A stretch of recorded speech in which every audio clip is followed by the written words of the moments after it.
After a dominant Wolves win in Game 1, the Lakers struck back with a statement game of their own. Let's look back at some of the highs and lows as the series now shifts to Minnesota. Minnesota came out swinging in Game 1. Anthony Edwards rallied the team. They dropped 117 points, and role players like Naz Reid and Jaden McDaniels went off. But Game 2, well, it was the total opposite. The Lakers cranked up the physicality, Luka dropped 31 points, and the Wolves looked flat. They shot just 38% from the field and dug a 19-point hole in the first quarter. Slow starts are killing this team. They've trailed early in both games, and doing that against LeBron and Luka is playing with fire. Anthony Edwards has been a mixed bag.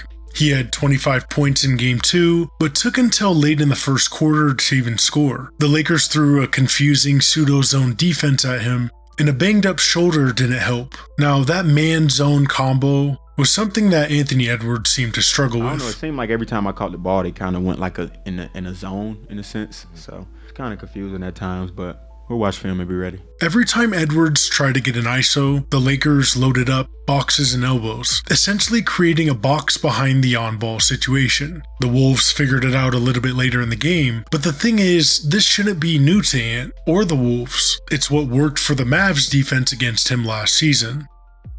Minnesota needs him to be aggressive from tip-off, and to be the playmaker he was in Game 1. When he's locked in and making the right reads, this team looks unstoppable. Game 1 for the Wolves was basketball poetry. They had 29 total assists and 21 threes. Game 2, the Wolves were shooting bricks. Just 14 assists and 5 made threes, and the role players vanished. Naz Reid had 3 fouls early. McDaniels couldn't buy a bucket, and the ball movement was gone. After Game 1, the question was, can the Wolves keep up this level of shooting? Game 2 seemed to answer that question quickly. Now, home court advantage could help them, but Minnesota's 25-16 home record isn't exactly terrifying. But there were some bright spots for the Wolves. Julius Randle had 27 points in Game 2, a playoff career high by the way, and Rudy Gobert, despite Luka hunting him on switches, he's holding his own defensively. Now, offensively, he's next to useless. But if these two keep the defensive energy for this team, the Wolves' ceiling stays really high. I mean, even after a rough Game 2, Minnesota is still in a solid spot. The Lakers are averaging under 95 points this series. Their offense is mostly stagnant outside of Luka and LeBron. If the Wolves clean up their starts, limit fouls, and get Ant going early, this could be an upset in the making. But let's look at it from the Lakers' point of view. The Lakers held Minnesota to a season-low 85 points in Game 2, crushing their rhythm with switches, pressure, and suffocating help defense. They slashed transition points from 25 to 6, ran shooters off the arc, and turned Anthony Edwards into a non-factor with 0 assists. Credit goes to Coach Redick's adjustments, shading Edwards into traps, swarming the paint, and making every Wolves possession feel like a fistfight. LA's defense was simply relentless. Luka dropped 31, 12, and 9, but LeBron and Reeves still seem to be finding their groove. LeBron had 21, 11, and 7, but his efficiency dipped, and Austin Reeves' shooting was shaky, going 0 for 6 from 3.